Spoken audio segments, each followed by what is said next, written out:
شاہین افریدی کے بعد سسر شاہد افریدی نے بھی ٹرافی جیت لی۔ پاکستان کرکٹ میں افریدیوں کے ستارے عروج پر ہیں۔ شہنشاہ افریدی کی لاہور قلندر کے بعد ان کے سسر شاہد خان افریدی کی ایشیا لائنز نے بھی ایک ٹرافی اپنے نام کر لی۔ قطر میں ہونے والے لیجنڈ لیگ کرکٹ کے فائنل میں ایشیا لائنز نے ورلڈ جائنٹس کو 7 وکٹوں سے شکست دے کر دوسری لیجنڈ لیگ کرکٹ اپنے نام کر لی۔ ورلڈ جائنٹ نے پہلے کھیلتے ہوئے مقررہ اوورز میں 4 وکٹوں کے نقصان پر 147 رنز بنائے۔ جیک کیلس نے شاندار بیٹنگ کرتے ہوئے 78 رنز کی ناقابل شکست اننگز کھیلی، جبکہ راس ٹیلر نے 32 رنز بنائے۔ جواب میں شاہد افریدی کی ایشیا لائنز نے مطلوبہ ہدف 3 وکٹوں کے نقصان پر پورا کر لیا۔ اپل تھرنگا اور دلشان نے پہلی وکٹ کی شراکت میں بالترتیب 57 اور 58 رنز بنا کر ٹیم کو فتح سے ہمکنار کر دیا۔ بنگلہ دیش سے تعلق رکھنے والے اسپنر عبدالرزاق کو شاندار بالنگ پرفارمنس پر میچ کا بہترین کھلاڑی قرار دیا گیا۔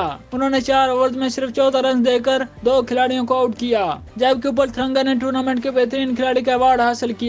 یاد رہے کہ 2 روز قبل شہنشاہ افریدی کی قیادت میں لاہور قلندر نے پاکستان سپر لیگ کے 8ویں ایڈیشن کے فائنل میں ملتان سلطان کو 1 رن سے شکست دے کر مسلسل دوسری مرتبہ ٹرافی اپنے نام کی تھی۔